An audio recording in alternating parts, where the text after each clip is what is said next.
Boa noite a todos. Meu nome é Marcelo, estou aqui representando a Central de Transplantes do Estado de São Paulo. E estamos aqui abrindo a Live 2021 Verde. É um projeto na qual tem como diferencial, né, levar a todo o cenário de transplante, falar sobre o transplante, através de três óticas, de três perspectivas diferentes, né? A primeira é uma visão do transplantador, né? Do médico transplantador, onde ele falará um pouco, né, da sua experiência, algumas questões técnicas, se possível.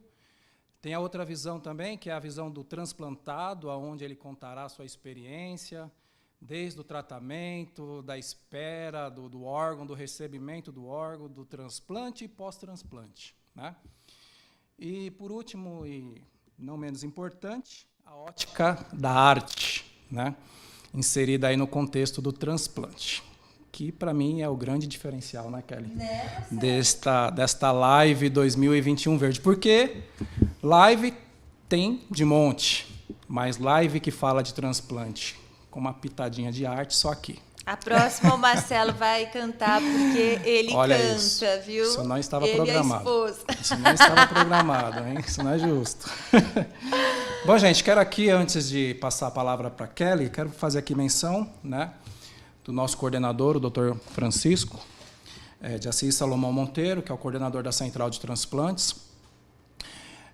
Não pôde estar aqui por força maior, mas estamos aqui bem representados, né? Representando bem, né, Kelly? Super bem, Marcelo. Quero aqui também aproveitar, mandar um grande abraço para o diretor técnico também da Central de Transplantes, nosso amigo João Herbes, que também por força maior não pôde também estar aqui, mas enfim, tem uma equipe por trás aí trabalhando muito bem e com bastante competência, né? E toda a equipe de profissionais da Central de Transplantes. Um grande abraço. Sim.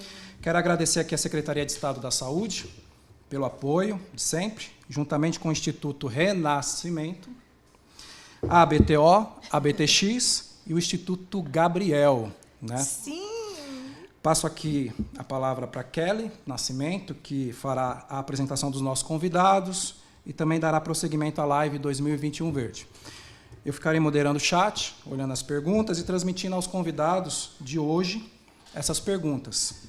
Então, participem. Vai lá no chat, faça sua pergunta, seu comentário, elogiando, criticando, enfim. Estamos abertos aí para tudo. Sua participação é muito importante, tá ok? Então, boa live para nós. Kelly Nascimento. Ele está achando que vai falar só isso, gente, não é não? Gente, boa noite para todo mundo que está aí. Obrigada, doutor Márcio, doutora Ilka, Inês, Bruno, obrigada de coração. A proposta do 2021 Verde, né, a gente tem muito o Setembro Verde, né, para quem está nos assistindo, mas a gente precisa de janeiro a janeiro de doadores e o ano inteiro, são mais de 40 mil pessoas na fila, tem essas pessoas aguardando pela oportunidade para poder começar outra vez. E a ideia da gente usar a arte como instrumento de informação para atrair as pessoas, para terem essa informação necessária sobre doação de órgãos, sobre transplantes, era uma ideia que o Instituto Renascimento e a Central de Transplantes já vinha namorando e tal, finalmente deu um match e estamos aqui no segundo mês. Obrigada a todos. Quero começar, então, a nossa live. Depois eu vou chamar cada um que está aí, mas com a nossa apresentação artística, o Bruno vai estar cantando uma música para a gente e depois ele vai estar compartilhando também um pouquinho da história dele de transplantado. Bruno, meu amigo.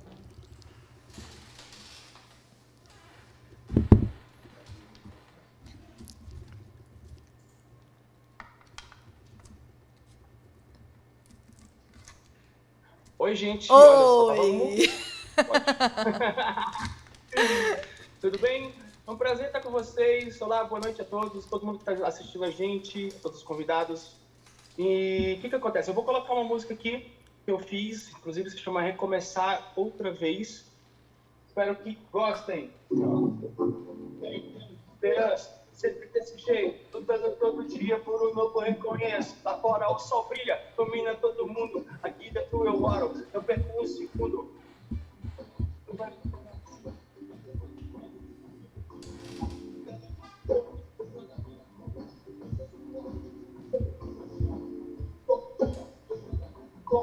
dias de luta, dias de glória. Vai começar outra vez. É começar outra vez. É começar outra vez.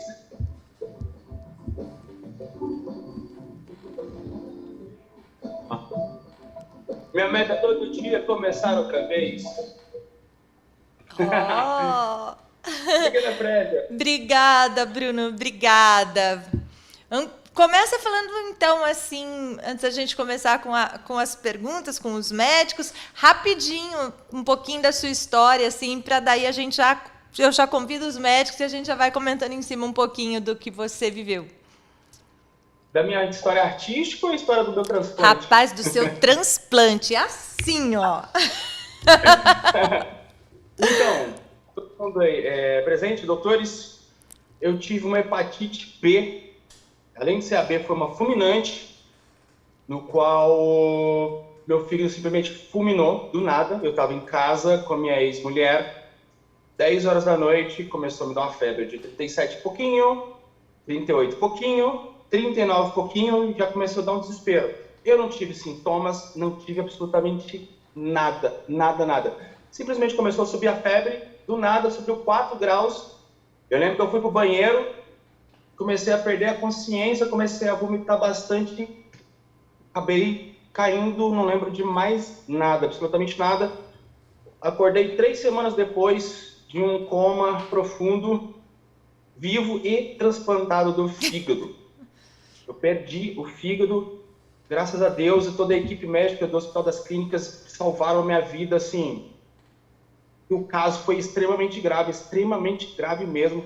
Eu consegui um fígado em menos de 24 horas, foi compatível, depois de quase 12 horas de cirurgia, de várias complicações possíveis.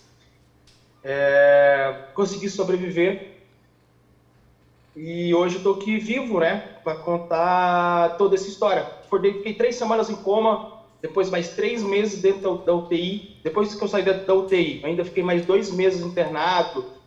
Tive uma osteomielite, peguei uma KPC, tive embolia pulmonar. Foi terrível, mas hoje estou vivo, transplantado e ó, beleza. E com o Matias.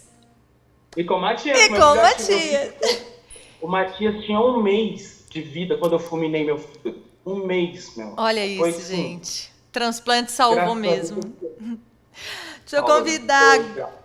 Obrigada, Bruno. Doutora Ilka Ferreira Boim, é Boim que fala?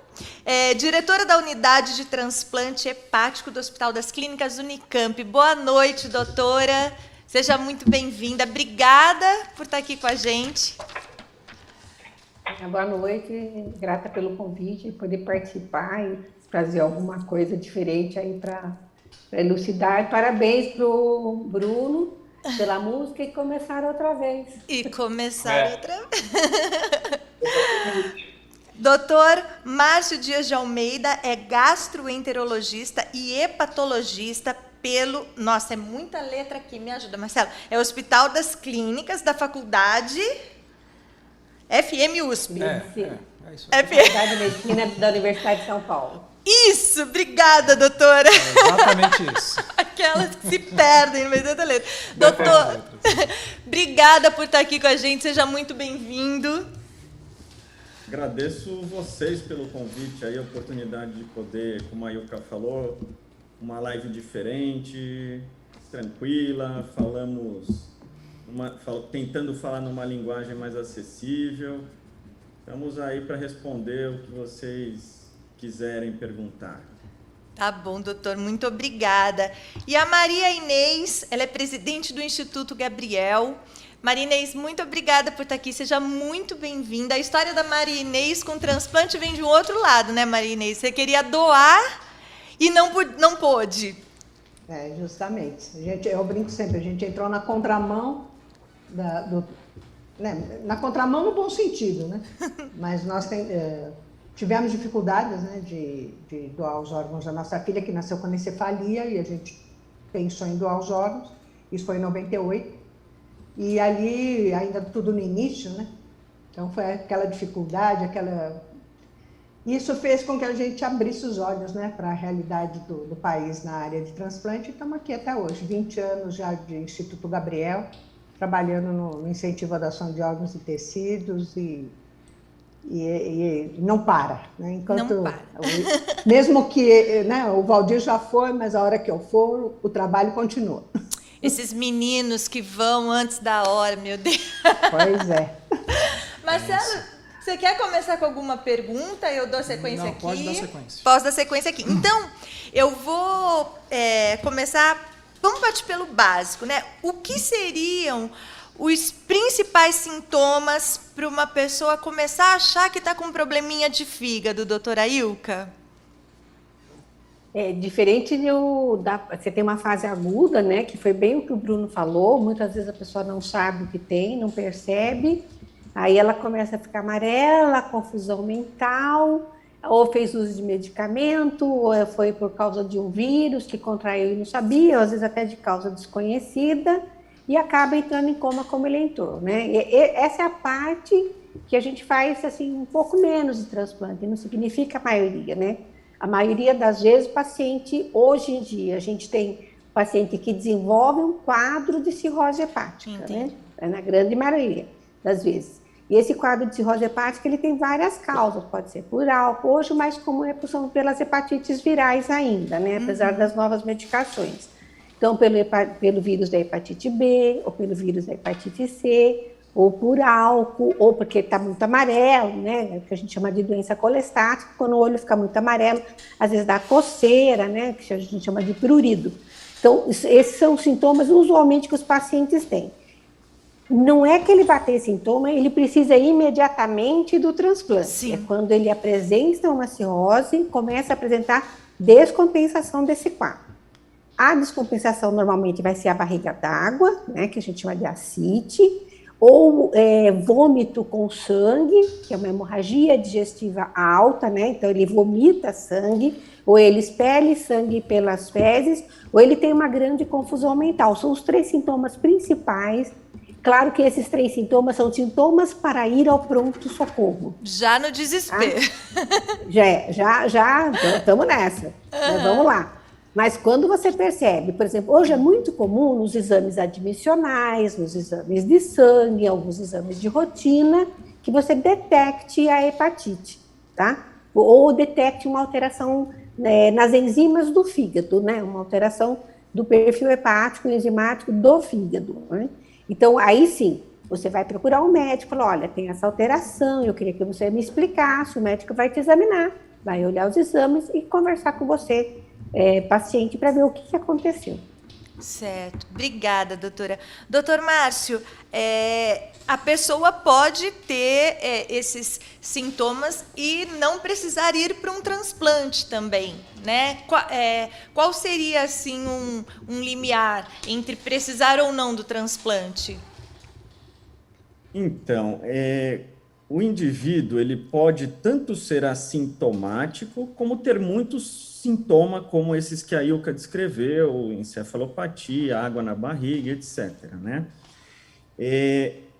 A gente sempre tem que colocar na balança, mesmo a balança da justiça, que não tem funcionado muito bem, mas assim, a gente de um lado coloca o risco da doença e do outro lado da balança coloca o risco do procedimento. Que o transplante não é como tirar uma unha, né? É um procedimento complexo. O Bruno falou bem aí que teve inúmeras complicações, etc. Então, quando a balança pende para o maior risco da doença, aí que é o momento da gente indicar o transplante. Entendi. Agora, a doutora Ilka estava falando, e eu me lembro que assim, o único sintoma que para quem está assistindo e não sabe, eu sou viúva do Norton Nascimento, o ator que recebeu um transplante de coração, mas morreu por causa de hepatite C. E o único sintoma que ele teve, doutor, foi muita coceira no corpo, e isso já numa fase bem final, ele não apresentou nada. Essa coceira no corpo, ela acontece por quê? Isso daí é a deposição de sais biliares. Então, quando você tem uma disfunção do fígado, ele não faz o que ele tem que fazer, acaba acumulando sais biliares, esses sais biliares vão para a pele, né? Para baixo da pele, e isso ocasiona a coceira. Não é um sintoma específico de uma doença do fígado só, é de várias doenças. É mais comum nas doenças que a gente chama de colestáticas, que geralmente são relacionadas com a causa genética, mas também pode ocorrer, como ocorreu no Norton, aí na hepatite C. O importante, e que eu queria destacar aqui, é que o fígado é bonzinho. É bonzinho por quê? Porque ele não dá sintoma. Quando ele geralmente dá sintoma, ou é numa fase aguda, como a que aconteceu com o Bruno, né? Ou é já numa fase crônica, que muitas vezes a gente já perdeu o timing, o momento correto de indicar o transplante.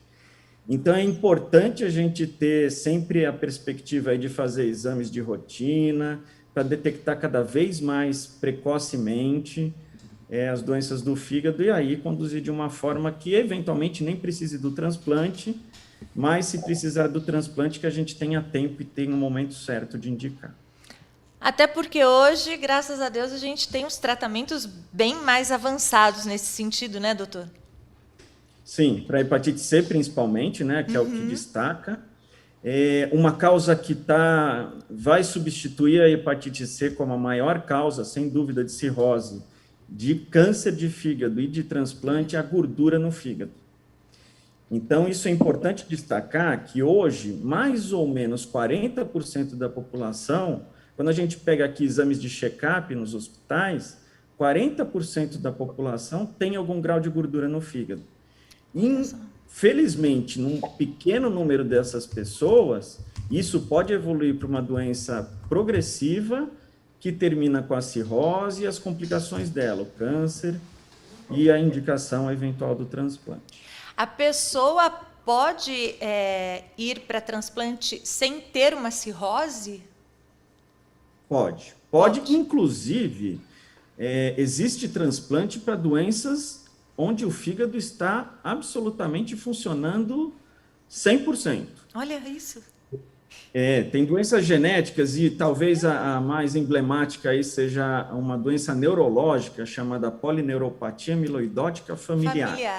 Jesus. É uma doença genética que começou lá, foi descrita pela primeira vez em Portugal. Aqui, como foi uma colônia portuguesa, nós temos uma incidência grande dessa doença. E a gente precisa tirar o fígado para parar a evolução dessa doença, porque senão o paciente, desde o começo dos sintomas até o óbito, tem mais ou menos 10 anos de vida. E aí, o mais incrível é que a gente tira esse fígado de um indivíduo, do indivíduo que tem a doença, e pode colocar num outro indivíduo. Então, isso se chama transplante em dominó. Então, a gente recebe um fígado de um doador falecido ou um doador vivo, coloca nesse paciente que tem esta doença específica. O fígado dela, apesar de produzir uma substância a mais que vai levar à doença, ele trabalha e faz o que ele tem que fazer direitinho. E aí a gente pega este fígado e coloca num outro paciente que tem uma chance menor de receber uma oferta de um enxerto de doador falecido. Olha, e a doença não vai para o outro? Aí é que tá. Pode Eu já ir.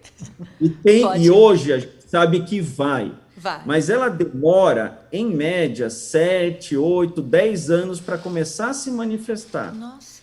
E você tem que lembrar que a gente está indicando isso, e hoje a gente indica restritamente para pessoas que realmente estão ali na beirinha de perder a vida, sem receber o enxerto, né?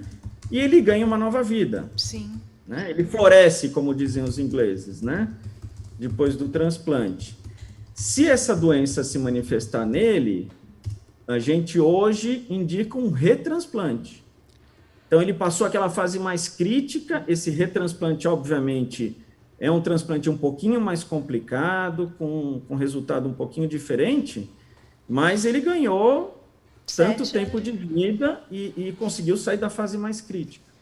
Gente, que incrível! Eu nunca tinha ouvido falar isso. Maravilhoso. Para a gente ver, né? Quanta falta de informação a gente tem, né, Marcelo? É verdade.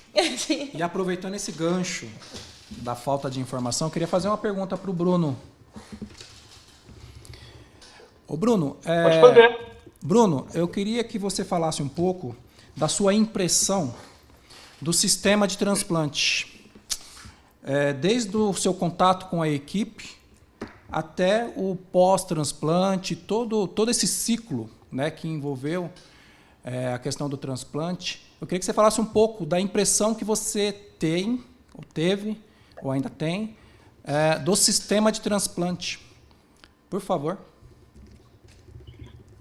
Meu querido amigo, a impressão que eu tenho é essa daqui, ó. Olha para mim. Eu tô vivo. Eu tinha 2% de chance de sobreviver. 2% de chance de sobreviver. E eu estou vivo. Eu devo minha vida a esse sistema. É completamente incrível. É o Hospital das Clínicas, o sistema de transplante, ao SUS. Se não fosse essas pessoas, se não fosse todo esse sistema, eu estaria morto. Meu filho estaria sem pai agora. A impressão que eu tenho são, não só de gratidão, mas são as melhores possíveis, sabe? Principalmente toda a equipe do Hospital das Clínicas, que é uma coisa, assim, incrível. Eles não desistiram de mim em momento algum, sabe? Eles pegaram um jato, olha só, foram até Dourados, foi no Mato Grosso do Sul, para buscar um fígado para mim, para me manter vivo, para que a minha vida continuasse, sabe? Foram lá no Mato Grosso, captaram o órgão, voltaram. A hora que eu cheguei, já estava praticamente morto, mas foram lá, colocaram, deram o melhor de si, fizeram tudo possível e até o impossível. Tanto é que se você pegar o meu prontuário, para quem é médico, para quem entende, você fala assim, é humanamente possível. Mas os médicos, a equipe, cada um deu cada possível de cada um de si para eu estar aqui, toda essa vontade de viver e olha só, esse é o resultado. Estou bem, eu estou ótimo, estou vivo, gozando de todas as minhas dificuldades mentais e físicas, psicológicas, sabe? Não tenho mais o que dizer.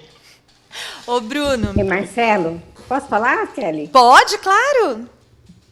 Uma das coisas importantes que o Bruno chamou a atenção, da pergunta do Marcelo também, eu trabalho há 30 anos com transplante esse ano. Nesse ano a Unicamp vai fazer 30 anos, foi o segundo centro a fazer transplante no Brasil, depois do HC de São Paulo, o Hospital de Clínicas de São Paulo. E uma das coisas que a gente acompanhou foi o desenvolvimento da legislação, né, das leis sobre transplante no Brasil. E com esse desenvolvimento, com a experiência, com as reuniões constantes, a gente tem um chamado Sistema Nacional de Transplante, e cada estado tem um sistema estadual de transplante.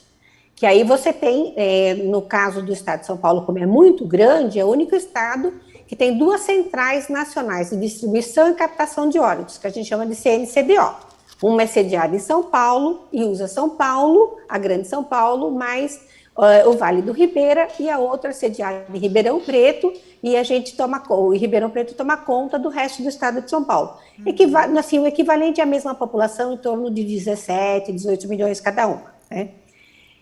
E isso caracteriza, primeiro, o serviço de transplante, que o Marcelo chamou de sistema, né? O sistema de transplante no Brasil é o sistema público de transplantes, que é um dos melhores, se não o melhor do mundo. A gente assiste o doente, tanto, como ele falou assim, tem o serviço aéreo pago, alguns serviços, né, públicos são o serviço aéreo pago, vai buscar o órgão no outro estado, a equipe está à disposição 24 horas, existe uma responsabilidade, uma biovigilância e uma biossegurança montada em tudo isso, que para mim torna a cirurgia, como cirurgiã, né, torna a cirurgia do transplante a cirurgia mais segura que eu conheço. Tudo que eu faço está num sistema online, tudo que está no sistema online é fornecido para mim, e isso é tudo arquivado nesses últimos, pelo menos, 25 anos. Tá? Então, o que isso torna para o paciente que está listado, ele chega para a equipe médica, ele detecta a sua doença hepática, ele tem sua indicação de transplante, Ele é colocado em lista de transplante por esse sistema, ele é avisado que ele está nesse sistema, ele tem um registro próprio que ele acompanha, que a equipe acompanha. Então, é tudo feito de modo bem transparente, né?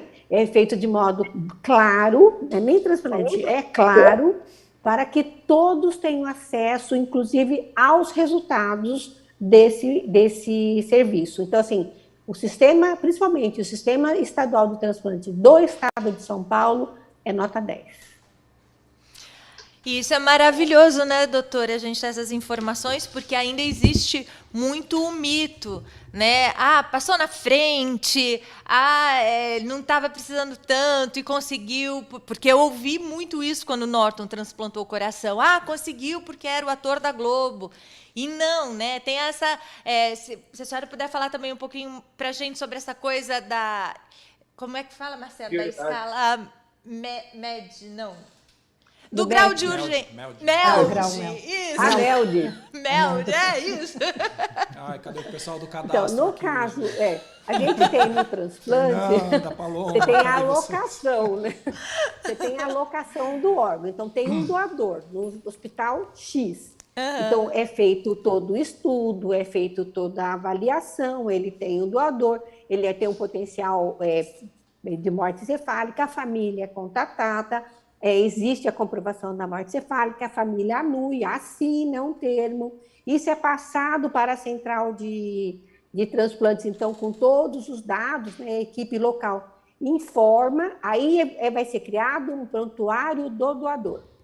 Quando esse prontuário do doador está pronto, com todos os quesitos fechados, aí o sistema, então não sou eu que escolho, o sistema roda a lista. No caso do rim, vai ter uma compatibilidade de HLA. No caso do fígado, a gente tem só a compatibilidade ABO, de tipagem sanguínea, A, B e O. Tá? Então, a gente tem a compatibilidade e a equipe é, então, avisada. Olha, doutora Ilka, saiu para a senhora o receptor tal e tal para um doador, por exemplo, em Marília. Tá? Então, a gente telefona para o paciente, vê se ele quer ser transplantado, porque às vezes tem uns que falam, hoje eu acho que eu não quero, porque tem medo, é normal. 10%, mesmo necessitando, tem aquela coisa de valorizar o seu momento, a gente, tudo bem, beleza, parte para o segundo, mas existe uma ordem de alocação, e isso é baseado, então, no que você chamou de MELD, que é o Model End Stage Liver Disease, né? E o que é isso? É justamente uma pontuação que a gente chama de score, que ele ganha baseado em alguns exames de sangue que ele fez e que a gente alimenta nesse sistema. Então, de acordo com esse ranking de pontuação, é chamado o paciente que tem uma pontuação maior. Há uns 15 anos atrás, mais ou menos, não era isso, né? Isso começou em 2007, era pela ordem cronológica. Hoje é por essa pontuação. Aumentou o número de casos, a lista cresceu, precisou haver uma realocação mais adequada, né? Então, o mundo acabou utilizando, cada país adequa às suas necessidades esse MELD, e você vai, então, alocar esse órgão segundo esse MELD, nesse ranking que é feito pelo computador na central de transplante. Então, se vai vir o Joaquim, se vai vir o José, não sei. Tá? A gente tem mais ou menos uma ideia, porque eu tenho acompanhamento dessa lista. O paciente, ele tem acompanhamento do seu status. Ele pode acessar a qualquer momento o seu status. Eu tenho acompanhamento da minha lista e o Marcelo lá na central tem de todo mundo. Entendi. A gente, de uma maneira bem simples, assim, a gente pode dizer que hoje é por grau, seria por gravidade? Quem tá, é isso, de uma maneira... pelo status, alocação pelo status de gravidade. Ô, Marine... Até fazendo... ia te chamar. Pode falar, então, ia te chamar. Não, então, eu ia falar justamente disso, né, sobre a segurança do sistema, né, que é uma coisa que a gente sempre coloca muito aqui no Instituto Gabriel, nas nossas palestras, tudo, né, porque são os mitos, né, como você falou. As pessoas sempre falam, mas o cara lá é bonitão, é político, é não sei o que, ele vai passar na frente. Então, esse grau de segurança, né, é uma das coisas que a gente mais deixa claro. Hoje nós temos um projeto novo aqui no Instituto Gabriel, chamado Embaixador da Chama, e nós estamos capacitando agora 25 pessoas no Brasil inteiro para o cidadão comum falar para o cidadão comum, né? Porque nós somos do lado o nosso ponto de vista é o ponto de vista do doador, né? Então a gente tem que falar de uma forma muito clara para essas pessoas, né? E transmitir essa segurança do sistema, né? Porque eu acho que isso, e eu sempre brinco nas palestras que eu faço, né? Falo, existem duas coisas no Brasil que funcionam: é o Sistema Nacional de Transplantes e pensão para quem não paga, prisão para quem não paga pensão. São ainda as únicas coisas que funcionam no país, né? E assim, a gente sempre deixa isso muito claro, sabe, Kelly? Você também trabalha pelo ponto de vista do doador, você sabe. Porque sempre tem alguém com uma história que ouviu do primo, do tio, do vizinho, que alguém furou, que alguém fez. Então, essa preocupação do Instituto Gabriel, que a gente sempre teve, foi de desmistificar essas coisas, sabe? E eu teve uma ocasião que eu estava fazendo uma palestra e a menina jurou para mim que tinham roubado os órgãos dela na Unicamp. Aí eu falei, impossível. Aí ela falou, não, eles tiraram os órgãos dela. Tudo. Aí eu falei, e tem hora que você não tem muito o que falar com a pessoa, porque a pessoa acredita naquilo. Mas eu fui conduzindo e aí eu entendi, né? Eu falei, mas vocês fizeram algum BO, alguma coisa sobre isso? Não fizemos, porque não quisemos. Tal. Eu falei, mas é um assunto grave, deveria ter, se você tem tanta certeza. No fim, ela deve ter tirado, na autópsia, né, devem ter aberto, retirado alguma coisa para exame posterior, e eles acreditavam que era para tráfico de órgãos, né? Então, e essas coisas, você imagina, se a mulher falou para mim, numa palestra, que tinham mais de 100 pessoas, você imagine para quantas mais ela falou, né? Então, esse trabalho que a gente tem de passar a informação correta, de mostrar a segurança do sistema, e eu falei para ela, eu tenho certeza absoluta, eu ponho a mão no fogo pela equipe da Unicamp. Né? Eles seriam... Claro. Isso não existe, né? Quer dizer, não existe. Muito menos pela equipe da Unicamp, que eu conheço tão bem, graças a Deus, né? Tantos amigos lá. Então, é isso que eu queria passar, sabe? A gente tem como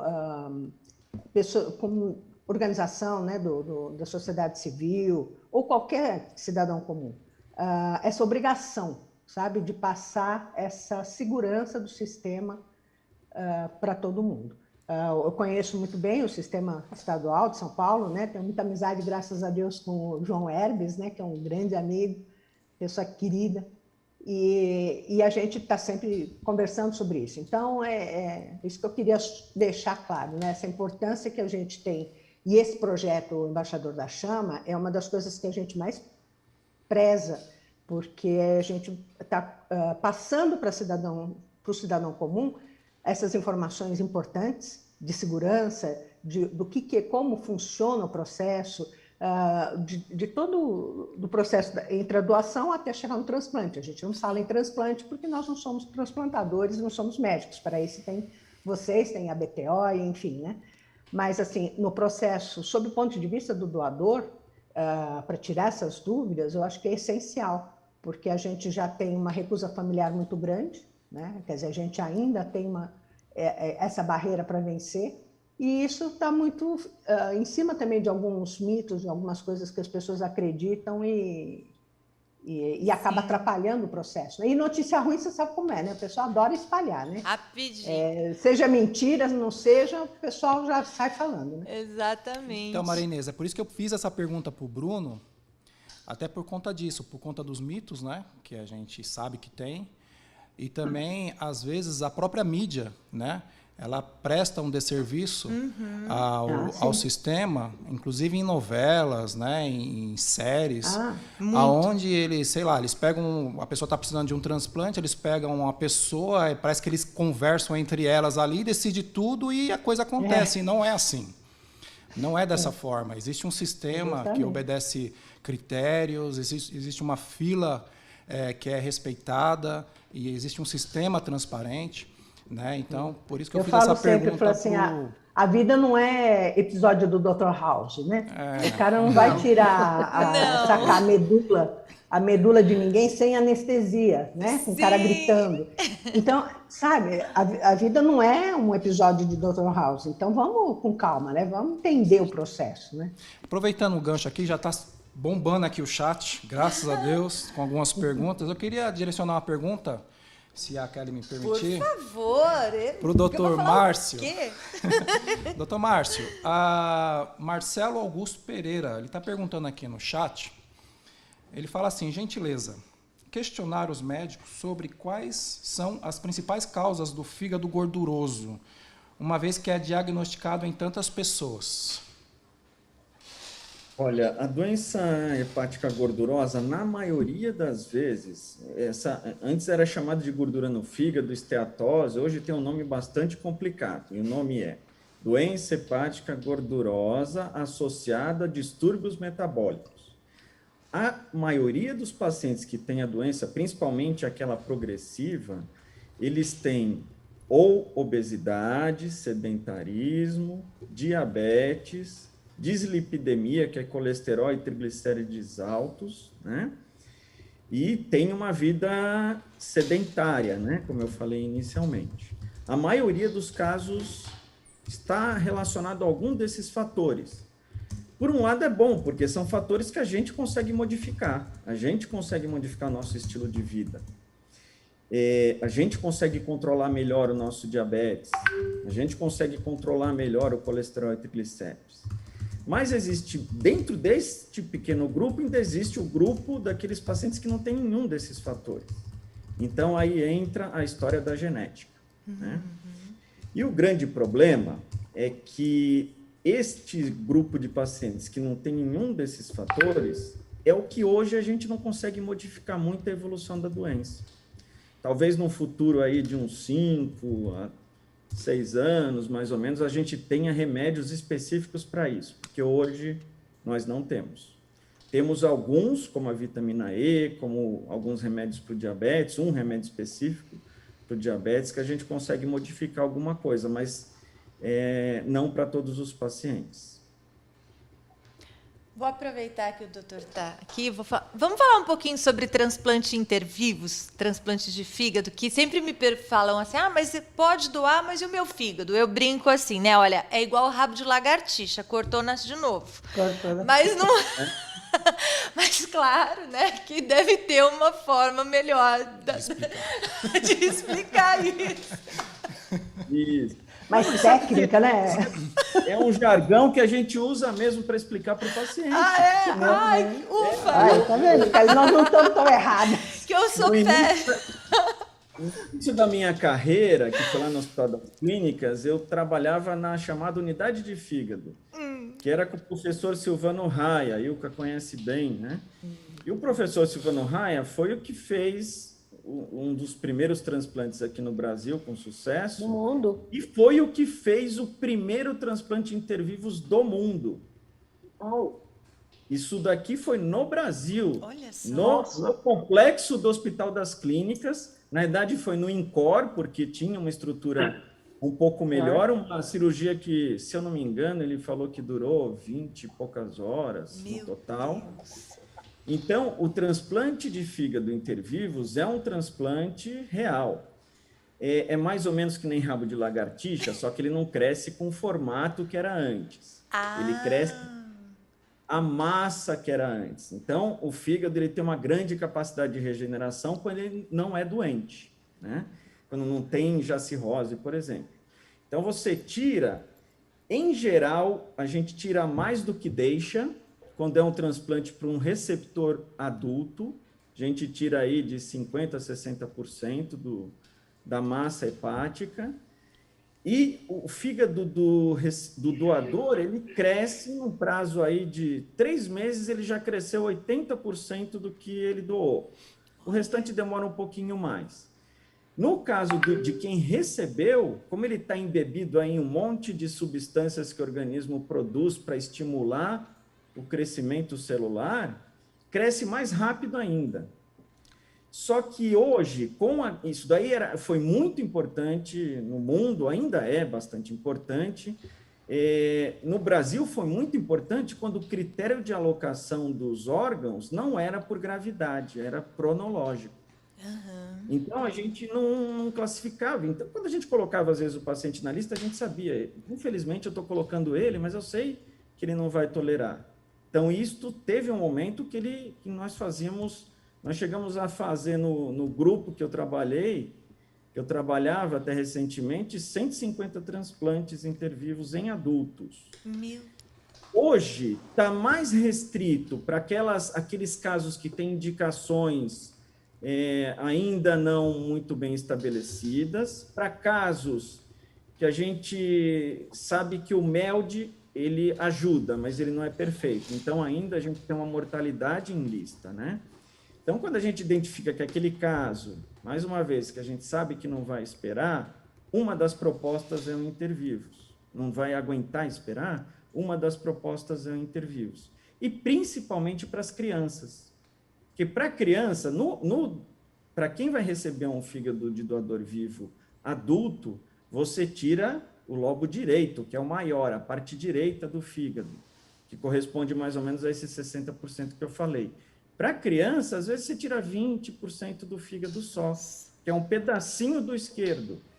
Então, hoje, é mais difundido em serviços de transplante pediátrico mesmo. E para ser doador, gente, é muito engraçado, desculpa falar uma coisa aqui. A câmera está bem aqui, só que tem uma televisão com o senhor bem aqui, enorme, eu começo a falar e eu olho para o senhor naturalmente, assim, não é assim, Marcelo? Parece que a gente está olhando para o outro lado, para quem está assistindo a gente. Mas a câmera é aqui. A pessoa pode ser doadora em vida até sendo parente de que grau, doutor? Então, existe a lei, né, que isso daí depende do protocolo de cada serviço. Tem serviço que segue só aparentados até o 4º grau. Tá? Mas tem serviços que aceitam desde que haja uma autorização judicial de não aparentados. Então, essa autorização judicial, para que serve? Em primeiro lugar, existe o crivo da equipe, para saber que aquele doador não está sendo comprado, ou está tendo algum benefício, ou está sendo coagido. E depois ainda tem o crivo da justiça, que vai analisar todos os dados daquele doador, se ele não é aparentado do receptor, e vai autorizar ou não a realização desse transplante. Entendi. Até, Kelly, até aproveitar aí o gancho, né, que o Dr. Márcio falou, nós temos um voluntário aqui da Gabriela, desde o início do Instituto, aqui em Indaiatuba, né, porque ele começou em São Paulo, depois nós vamos aqui para Indaiatuba. E ele chama Isaltino Neto, Isaltino Correia Neto, e ele, eu brinco sempre que é o nosso mascote, né? O mascotão, porque ele é um homem muito grande. E ele foi doador vivo, não aparentado. E ele passou por todo esse processo. E ele salvou a vida de uma... que ele conhecia, não eram amigos, mas ele conhecia, acompanhou o processo dela, né? E quando chegou num estágio muito grave, que ela já estava praticamente desenganada, não conseguia receber o transplante de cadáver, ele se ofereceu, foi fazer o exame de compatibilidade, era compatível, ele doou. Ela perdeu depois o enxerto, porque ela teve uma trombose tão grave, né? E ela ainda fez mais 2 transplantes depois. Mas a gente sempre fala, e a Raquel falava também, a Raquel ela fez esse transplante no Albert Einstein. E a Raquel sempre falava, mas foi o neto que salvou minha vida, porque se ele não tivesse doado, né, eu não teria a chance de ter recebido esses outros órgãos depois e que resolveram o problema. Infelizmente, ela veio falecer agora de Covid, né? Quer dizer, passou por 3 transplantes de fígado, um de rim, quase precisou um transplante de coração, mas aí ela conseguiu fazer trocar sua válvula. e aí veio morrer de Covid, né? Parece brincadeira, né? Que Que depois de coisa. tudo isso... Mas viveu perder muito, né? Eu a conheci e acompanhei ela em algum tempo. Ah, você conheceu a Raquel Ambil? Quando eu saí do HC, eu fui para o Einstein. Ah, E então. tem uma palavrinha que resume tudo isso dessas pessoas que fazem essa doação, que é altruísmo, né? Total. A pessoa que tem altruísmo. Amor ao próximo. Amor ao próximo, é isso. Ô, Bruno. Mas todo ato de doação, assim, seja o doador vivo, seja a família que faz, né? Eu acho que eles são imbuídos desse altruísmo, dessa generosidade para com o outro. Sim. Eu acho que é o sentimento mais nobre. Eu me lembro muito das palavras do Papa Paulo VI, não, João. Ai, Deus. João Paulo II. Papa. Não, lembrei do Paulo VI, João Paulo II, que ele falava assim, que a generosidade de doar era um ato muito nobre, era uma expressão de amor no momento de dor, né? Então, pode ser na parte do intervivos, pelo amor ao próximo, né? Pela dor do outro ou pela dor da perda de um ente. Então, assim, esse imbuimento que as famílias têm, principalmente aqui na nossa região, eu sou de Campinas, né? A Inês é de Indaiatuba. Na nossa região, a gente teve uma característica, por exemplo, diferente. Na época de pandemia, tanto em 2019 como agora em 2020, como agora em 2021, apesar da queda que houve de doação, a gente teve o contrário. Nós tivemos uma queda de doação pelo movimento da pandemia. Mas nós tivemos um aumento de doação por menor recusa das famílias. Então, isso mostrou um ato de generosidade muito grande no momento onde todo mundo ficou sensibilizado com a dor do outro. Justamente, aumenta a empatia, né? As pessoas começam a se enxergar na situação, né?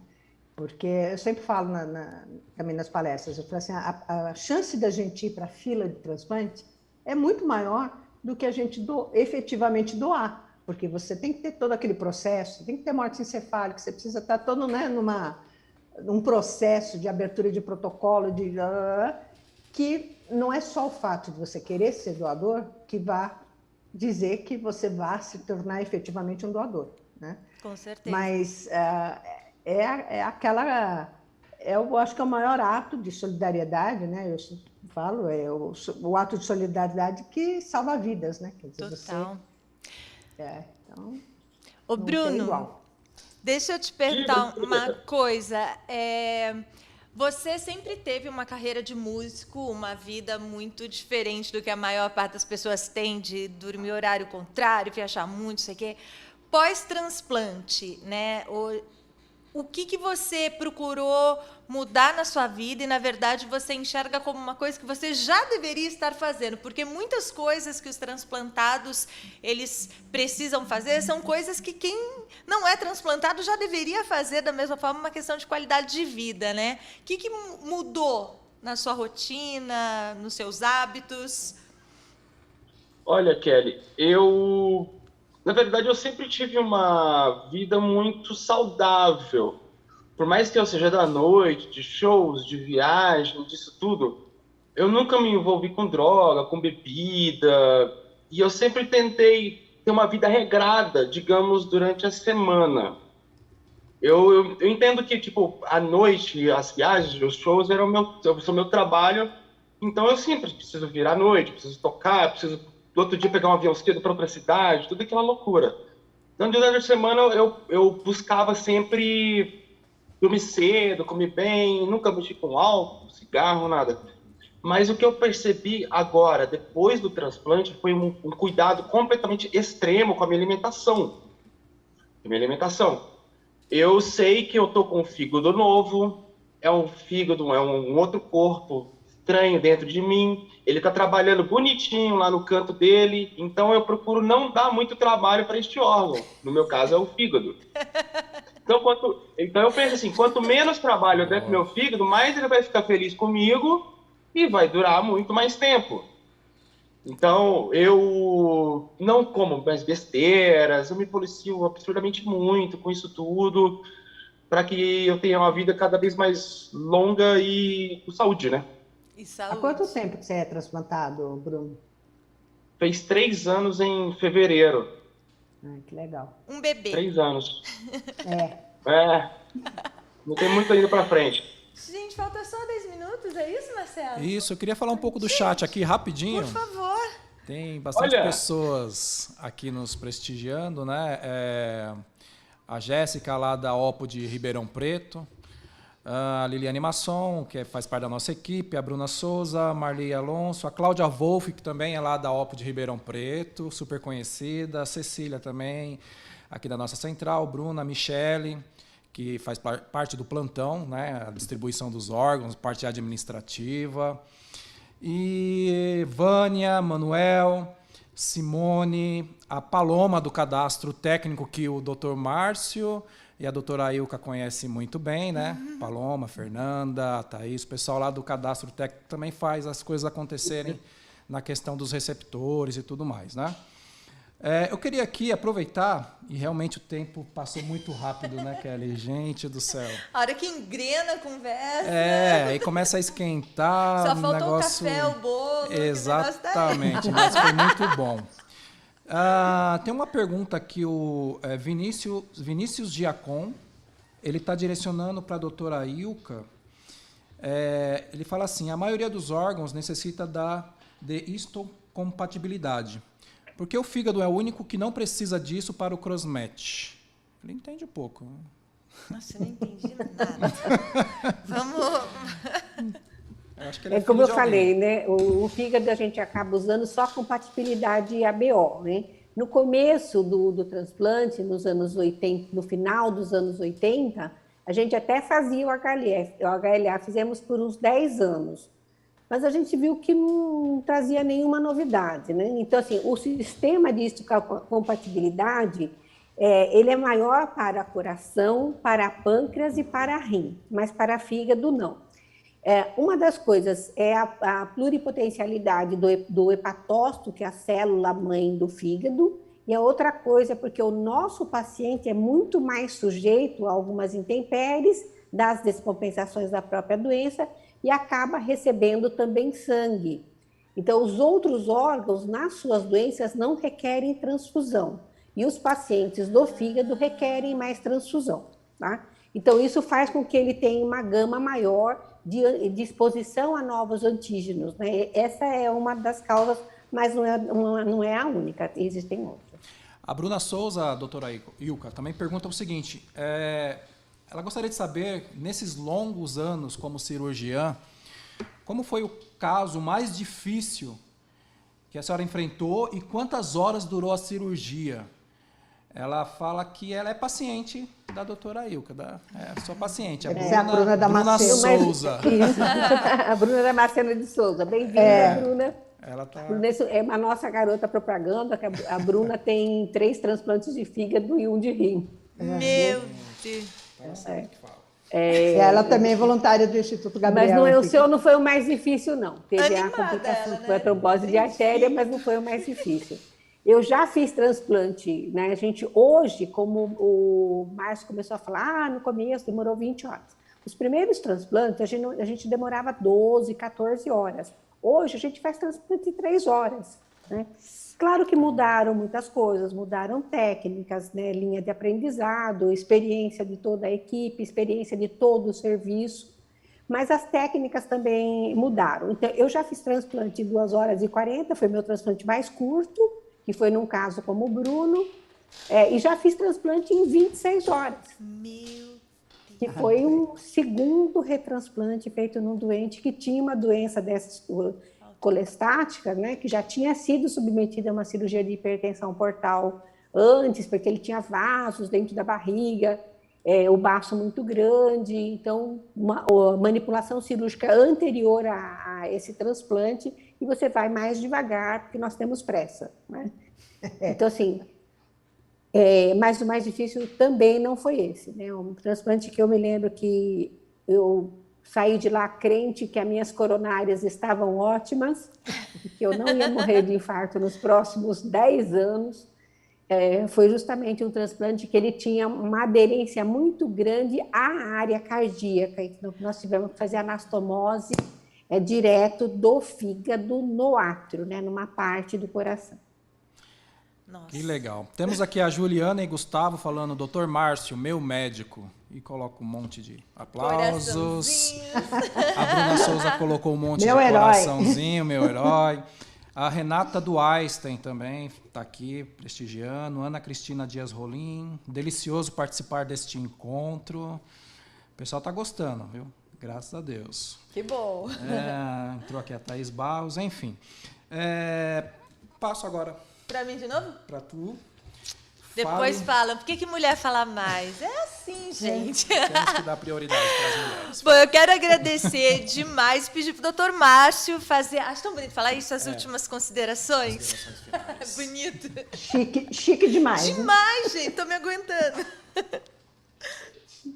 Então, eu vou pegar o gancho aí da Inês, e a informação é a coisa mais importante que a gente tem. O transplante não existe sem doador. E cada um tem que lembrar que a informação correta, ela ajuda, e a informação incorreta, ela prejudica demais a doação. A gente tem várias curvas aí mostrando isso, como foi citado, por exemplo, quando uma atriz fez um transplante de medula numa novela, já faz bastante tempo, nem Carolina Dickmann. Né? Carolina Dickmann. Sim. Aquilo deu um salto na doação impressionante, ao passo que uma vez citaram que tinha uma equipe vendendo órgão no interior de São Paulo, acho que era Taubaté, alguma coisa assim, isso fez a doação despencar. Então, eu acho que cada um tem que pensar direitinho no momento, e a mídia é muito importante para isso, né? Tanto que algumas instituições, a nossa, por exemplo, fez um evento específico para explicar isso para os repórteres. É importante dar informação correta, de fonte correta e de forma correta, para que isso não prejudique todo o sistema. Obrigada, doutor. Obrigada de coração. Doutora Ilka.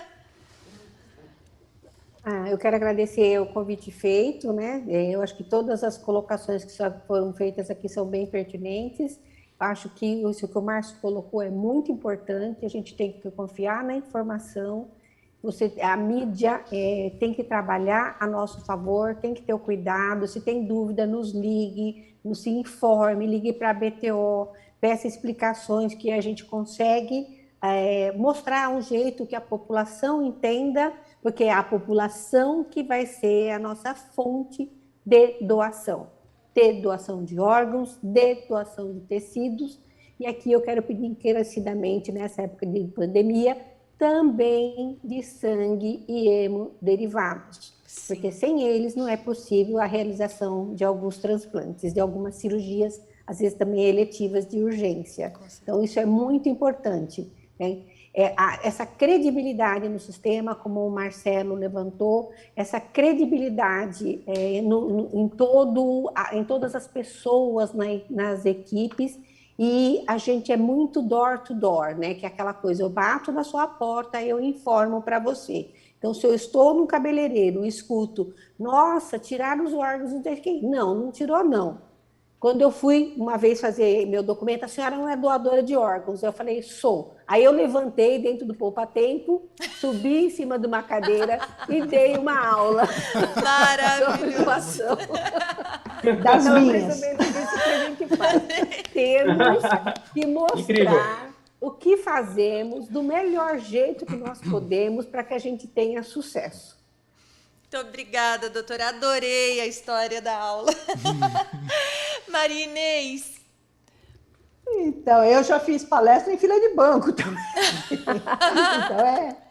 Então, foi um prazer enorme rever a doutora Ilka, que a gente já teve algumas oportunidades em eventos, né? Doutor Márcio eu não conhecia pessoalmente, mas foi um prazer. Bruno, vida longa para você, sucesso na sua carreira e na sua vida, né? Kelly, Muito obrigado, você muito obrigado. Kelly é uma querida, uma amiga de tantos anos, né?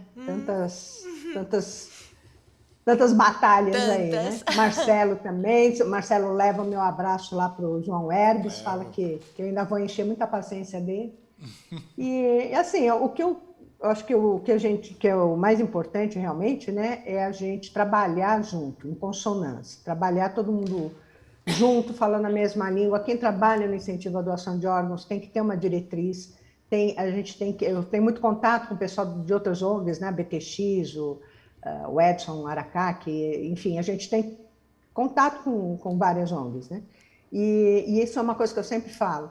A gente tem que trabalhar em consonância. A gente tem que dar voz para quem não tem voz, porque ninguém fala em fila de transplante, ninguém fala, morreram 3 mil pessoas na fila de transplante, não fala, né? Então, a gente que trabalha nessa área do incentivo à doação de órgãos, a gente está dando voz para essas pessoas que não têm e não podem, né? É um momento super delicado.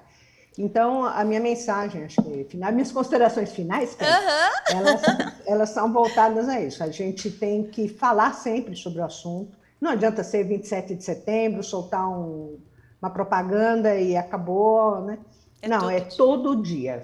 Eu falo aqui para a minha equipe, é trabalho de formiguinha, todo dia é dia de falar. E as OPOS também, sabe? Eu acho muito importante isso. E nós somos uma região privilegiada. Nós somos no estado de São Paulo, que tudo ainda funciona. Mas eu tenho contato com o Brasil inteiro e a gente vê que é muito, muito diferente em outros estados. Então, você pega, né? Às vezes você liga para uma OPO, toca, porque eu não sei se ou não trabalha ou se o cara que é o que marca o gol e corre para defender, né? Quer dizer, é aquela... É muito trabalho, né, Marinês? É verdade. Então, a gente precisa descentralizar essa... Porque eu tenho certeza, a doutora Ilka, o doutor Márcio atendem pacientes, não é de São Paulo, só de São Paulo, é do Brasil inteiro, e que sai de fora do país, né? Porque a gente sabe que a realidade é essa. O cara precisa de transplante, ele vai vir para cá ou vai ir para um outro estado em que isso funcione. Verdade. Então, a gente tem que trabalhar muito ainda pela descentralização da doação, da captação, né? E é isso aí. E foi um prazer enorme. Obrigada demais, Marinês. Bruno Lobo.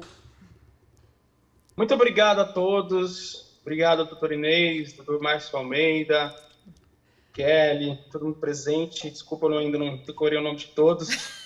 Obrigado a todo mundo que está ouvindo também aí em suas casas. E que essa mensagem chegue cada vez mais longe, né? Mais adiante, sobre a importância da doação de órgãos. Eu, por exemplo, sou um caso de uma pessoa que está viva devido a um transplante. Então, hoje eu também abraço a causa, comento, faço todas as minhas redes sociais, eu falo sobre isso diariamente. Eu vejo pessoalmente que várias pessoas estão se conscientizando disso, estão vendo que é legal, que é simples você ser um doador, apenas avisar sua família. E sou muito grato, obrigado a todos, obrigado, Kelly, pelo convite, e espero ser sempre útil a essa nobre causa. Sabe que eu te chamo mesmo. Chama, com o prazer do mundo. Com o prazer do mundo. Obrigada, Bruno. Marcelo, você quer falar depois de mim? Quero falar aqui só os últimos comentários então do chat, vamos. Que eu acho importante a participação, a interação. Então, aqui, a Juliana está falando que é a Juliana Lopes. Ela está se identificando melhor aqui para o Dr. Márcio. Fala que ela dá muito trabalho. Dá muito trabalho para ele. Parecido com o do Bruno, foi uma fulminante também. Também, olha. Oi, Ju. Fulminante a minha, hein? Foi tenso. Mas agora tá eu tô tudo vivo certo. para contar a história. A Bartira Rosa... Bartira. Doutora Bartira. Excelente discussão. Professora doutora Ilka sempre explicando de maneira didática. Esse é o comentário da Bartira Rosa. O Vinícius, que fez a pergunta, dizendo muito obrigado pela resposta, ótima live. Ana Cristina Rolim. Delicioso vê-la, doutora Ilka, pois sempre nos falamos por fone aqui na Central de Transplantes, aqui na Transplantes de Ribeirão Preto. Cláudia Wolff.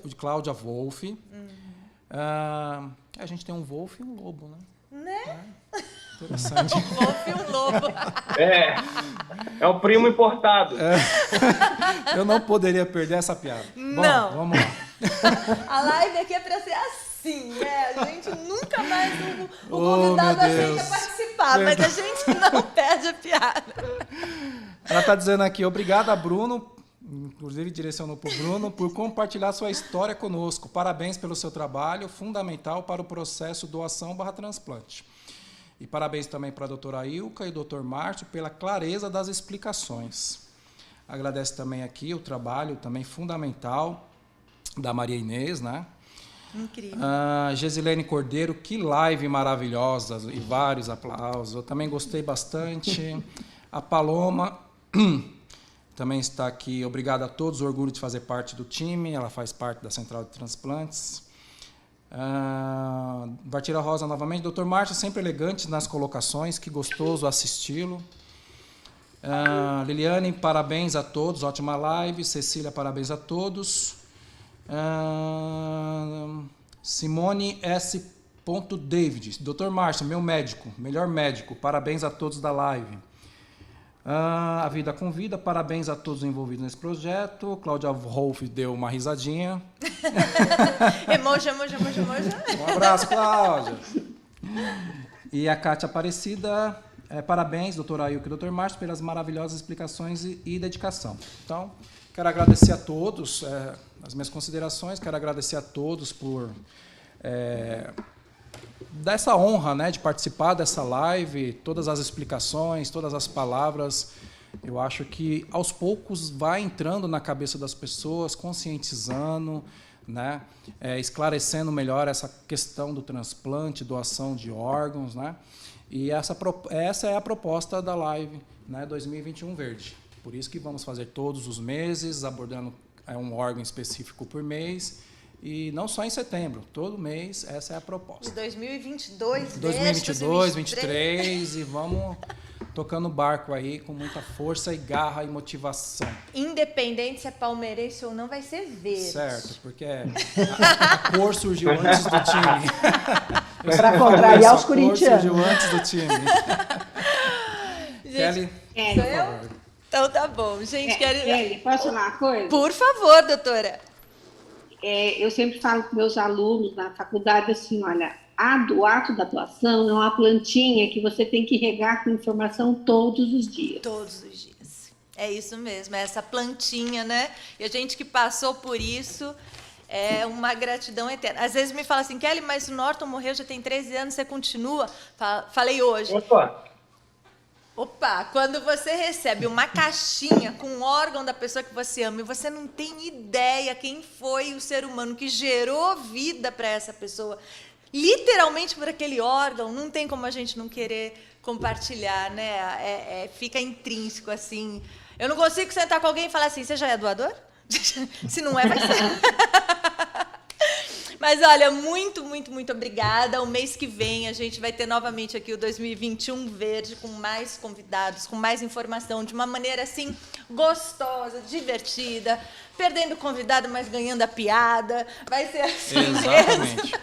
Eu quero fazer uma pergunta rapidinho para Kelly. Qual que vai ser o órgão que vai ser abordado no mês que vem? Vai ser o rim. O rim. Então, vamos falar sobre transplante renal, que é um dos maiores números na fila, né, de espera por o maior, rim. né? É o maior número, né? Então, você que nos assistiu, já vai compartilhando, falando para todo mundo. Assim, às vezes, tipo, eu não tenho 50 quilos, então eu não posso doar sangue, mas eu posso doar a informação para as pessoas doarem sangue. Então, às vezes, a gente não tem exatamente aquilo, mas se a gente procurar de alguma maneira, a gente sempre pode exercitar a doação todos os dias, né? Eu quero te convidar, você que é transplantado e é artista, é cantor, é músico, é bailarino, enfim, a entrar em contato com o Instituto Renascimento para a gente poder te trazer aqui para participar da nossa live também, né, Marcelo? Sim, sim. Pode entrar pelo @instituto.renascimento, entra lá no direct e fala, olha, eu canto, eu apito, eu subo, eu não sei o quê. Vamos trazer você aqui para a gente conversar e mostrar que existe vida, né, quando a pessoa recebe uma doação. E quero fazer um convite / intimação para todos, dia 3 de julho, mês 7, no Teatro D, que é dentro ali do Extra do Itaim Bibi, né? Acho que o Extra é ali da Juscelino Kubitschek, sabe, Marcelo? Eu vou estar ali apresentando o espetáculo Começar Outra Vez, que, aliás, em 2007 eu estreiei ali, era uma antiga gestão do teatro, com o Norton. Então, vou estar fazendo uma apresentação lá com todos os protocolos em relação ao Covid, com um número limitado, né, que por enquanto ainda está nos 30%, mas estão todos convidadíssimos. A trilha do espetáculo é do Bruno Lobo, bacana. Então estão todos intimados. Eu vou estar sempre ali, delicada, né, intimados. Eu vou estar ali também no Instagram do Instituto Renascimento, sem atualizando vocês. E minha última, juro, informação é: no Brasil, só a família pode autorizar a doação de órgãos. Não adianta estar em RG, CPF, CNH, Instagram, testamento. Isso só serve para lembrar. Mas para acontecer a doação, a tua família precisa assinar a autorização. Como a única coisa garantida para todo mundo é que um dia todo mundo vai, a gente só não sabe nem como nem quando. Então, troca essa ideia com a tua família na hora do almoço, fala assim: olha, eu quero ser cremado, eu quero ser enterrado, eu quero não sei o quê, mas antes eu quero poder doar vida, gerar vida. Tá bom? Muito obrigada, Marcelo. Muito Foi obrigado. Lindo. É O nóis. Marcelo agora vai estar aqui em todas as lives, não tem mais como fugir. Gente, boa noite, Deus abençoe, muito obrigada. Um abraço. Tchau. Oi.